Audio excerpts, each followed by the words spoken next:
आज की इस क्लास में हम बात करने जा रहे हैं दक्षिण भारत की नवपाषाण संस्कृति के बारे में। देखिए, ऋतुओं के अपक्षय के फलस्वरूप दक्षिण भारत का पठारी भाग की जो बनावट है वो भौगोलिक दृष्टि से देखा जाए तो ये भारत का सबसे प्राचीन भूखंड है। इसमें अनेक छोटी छोटी पहाड़ियाँ हैं। आंध्र प्रदेश, कर्नाटक, तमिलनाडु में गोदावरी, कृष्णा, तुंगभद्रा, पेन्नार, कावेरी, ताम्रपर्णी और बैगाई आदि नदियों की घाटियों में दक्षिण भारत के नवपाषाण काल के अधिकांश पुरास्थल या तो पहाड़ियों पर या तो तलहटियों में स्थित है। दक्षिण भारत से ही हमें सर्वप्रथम नवपाषाणिक उपदार प्रस्तक उपकरण 1842 में 1842 में कर्नाटक के लिंग सुगूर नामक पुरास्थल से प्राप्त होते हैं। नवपाषाण काल के संबंध में जो अध्ययन किया गया है वह इस दृष्टि से यह क्षेत्र बहुत ही क्या है, ये दक्षिण भारत का जो क्षेत्र है वो बहुत ही एक विशेष स्थान रखता है। 1947 में मार्टिमर व्हीलर के द्वारा कर्नाटक के चित्रदुर्ग जिले में ब्रह्मगिरी का उत्खनन कराया गया था, लेकिन यहाँ से कोई एक निश्चित कालक्रम की जानकारी नहीं मिलती है। और जब विगत 3-4 दशकों में इस क्षेत्र के कई पुरास्थलों की खोज हुई तो उनमें से अधिकांश पुरास्थल जो है कर्नाटक क्षेत्र में स्थित थे और अन्य क्षेत्र आंध्र प्रदेश और तमिलनाडु में दिखाई देते हैं। अब कर्नाटक प्रदेश के प्रमुख पुरास्थलों में संकटकल्लू, पिकलीहल, मास्की, टेक्कलकोटा, हल्लूर, टी नरसिंहपुर, कुपगल, हम्मिगे, कोडेकल का उल्लेख किया जा सकता है। आंध्र प्रदेश में उतनूर, नागार्जुनिकोंडा, पलवाय, सिंगनपल्ली का उत्खनन किया गया है, जबकि तमिलनाडु में पय्यमपल्ली तमिलनाडु का प्रमुख उत्खनन पुरास्थल है। ठीक है, तो अब देखिए, सांस्कृतिक विकास दृष्टि से दक्षिण भारत की नवपाषाण संस्कृति को 2 या 3 उपकालों में हम बांट सकते हैं। ठीक है, तो प्रथम उपकाल के अंतर्गत उतनूर और पिकलीहल का प्रारंभिक नवपाषाण काल देखते हैं, मास्की का प्रथम काल देखते हैं। अब अगर इसको देखें तो इस पे अब बातें हैं कि यहाँ से गिनी चुनी उपदार प्रस्तर की कुल्हाड़ियाँ मिलती हैं, ब्लेड के प्रधान लघु पाषाण उपकरण, हाथ से बने हुए धाल के धूसर रंग और काले रंग की मिट्टी के बर्तन, ककुदमान या पशुओं की मिट्टी की बनी हुई मूर्तियाँ, मवेशियों भेड़ बकरियों की हड्डियाँ आदि अवशेष मिलते हैं और गोबर के ढेर के जलने से निर्मित राख के टीले इस काल की अन्य विशेषताएं हैं। द्वितीय उपकाल की बात करें तो यहाँ से उपदार प्रस्तर कुल्हाड़ियाँ, लघु पाषाण उपकरणों का आधिक्य मिलता है। धूसर या सलेटी या काले मिट्टी के बर्तन यहाँ से बड़े कम प्राप्त होते हैं, इनका स्थान चमकाए हुए धूसर मृदभांड ले लेते हैं। ठीक है, और इस काल में बांस बल्ली की झोपड़ी का निर्माण होने लगा और फर्श को मिट्टी से लीप पोत करके चिकने बनाए जाते थे। तीसरे उपकाल की विशेषता अगर देखें तो चाक पर बने हुए पांडु रंग के बिना चमकाए हुए मिट्टी के बर्तन मिलते हैं। इनके साथ ही ताम्र उपकरण भी मिलने लगते हैं। इससे यह पता चलता है कि दक्षिण भारत की नवपाषाण संस्कृति महाराष्ट्र की ताम्रपाषाणिक जुर्वे संस्कृति से प्रभावित हो रही थी। अब हम बात करते हैं आवास की। तो दक्षिण भारत की नवपाषाण संस्कृति के लोग बांस बल्ली से निर्मित गोलाकार या अंडाकार झोपड़ियों में रहते थे। ब्रह्मगिरी, मास्की, पिकलीहल आदि के उत्खननों से या खुदाई से झोपड़ियों को बनाने में प्रयुक्त स्तंभों के गर्त यानी पिलर होल्स मिलते हैं। झोपड़ियों के फर्श को गोबर या मिट्टी से लीप पोत करके साफ सुथरा बनाया जाता था। कभी कभी कहीं चूने के घोल से भी पुताई की जाती थी और झोपड़ियों के फर्श को प्रायः समय समय पर मरम्मत होती रहती थी तथा कभी कभी फर्श को ऊंचा भी किया जाता था।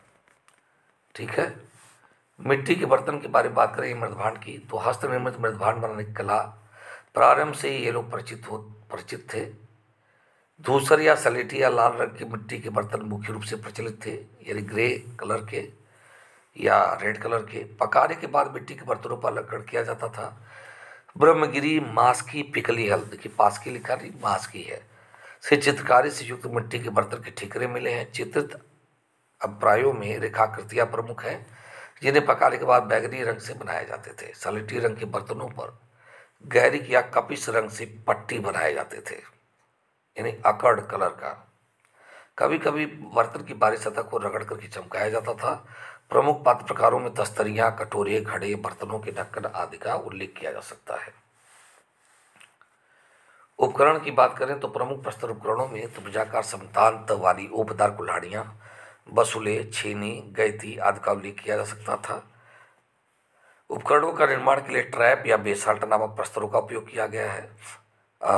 हथौड़े, सील लोढ़े, गदा, शीर्ष प्रस्तर उपकरणों को चिकना और चमकदार बनाने के लिए पाषाण आदि की गणना कर सकते हैं। टी नरसिंहपुर को छोड़कर अन्य सभी पुरास्तरों पर चर्ट, चालसेडनी, क्वार्ट्ज, जैस्पर, फ्लिंट, आगेट आदि के बने हुए लघु पाषाण उपकरण प्रारंभ से अंत तक बराबर मिलते हैं।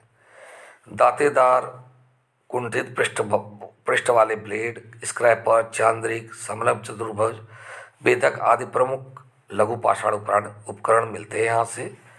कुछ परास्थलों से हड्डी के बने उपकरण भी मिलते हैं। इन परास्थलों में पलवाय का उल्लेख किया जा सकता है, वहाँ से हड्डी के बाण मिले हैं। लेकिन दक्षिण भारत की नौपाषाण संस्कृति में हड्डी के बने उपकरणों की संख्या बहुत सीमित प्राप्त होती है। यहाँ से सिलखड़ी और मनके और ककुतमान पशुओं की हस्त निर्मित कतिपय मणिमूर्तियों का भी उल्लेख मिलता है। एक विशेषता ये भी है कि टेक्कल कोटा, हल्लूर इत्यादि स्त्रोत से हमको ताम्र के बने हुए पेन और या धातु के बने हुए कुछ उपकरण भी प्राप्त होते हैं। तो यहाँ के लोग ताम्र से भी परिचित हो चुके थे।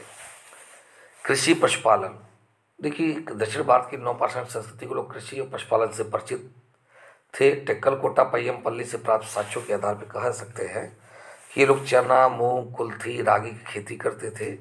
भेड़ बकरियों के अलावा गाय, बैल, भैंस और सुअर आदि प्रमुख इनके पालतू पशु थे।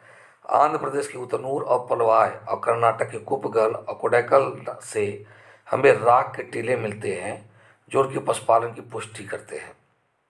पिकली हल के पास शिला चित्रों से भी ककुतमान बैलों के चित्र अंकित मिलते हैं। इनके अलावा ककुतमान बैलों की मणिमूर्तियाँ भी मिलती हैं। उतनूर के राख के टीले के उत्खनन से पशु बाड़े प्राप्त होते हैं। पशुओं के खुरों के निशान के प्रमाण से भी पशुपालन प्रधान अर्थव्यवस्था का संकेत मिलता है। अगर हम बात करें फ्यूनरल का या समाधान के बारे में, तो दक्षिण भारत की नौपाषाण संस्कृति से संबंधित कई परास्थलों से समाधान के प्रमाण मिलते हैं।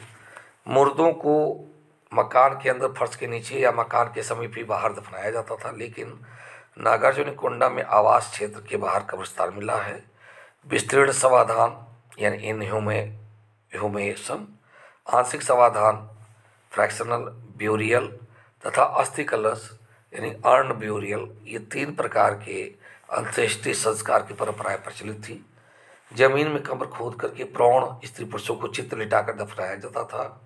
अंत्येष्टि सामग्री के रूप में मिट्टी के बर्तन, यदा कदा प्रस्तर कुल्हाड़ियाँ, लघु पाषाण उपकरण भी रखे हुए मिलते हैं और छोटे छोटे बच्चों को शव कलशों में भर करके दफना दिया जाता था। शिशुओं के अस्थि कलशों में अंत्येष्टि सामान का प्राय अभाव मिलता है।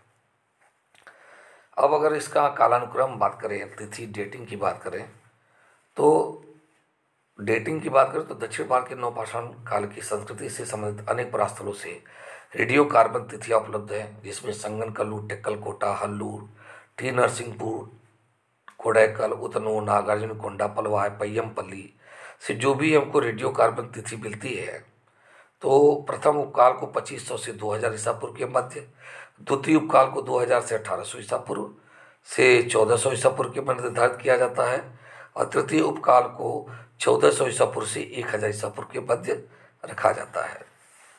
तो इस प्रकार से अब देखें तो ये दक्षिण भारत की नौपाषाण कालीन संस्कृति आपको समझ में आ गई होगी। धन्यवाद।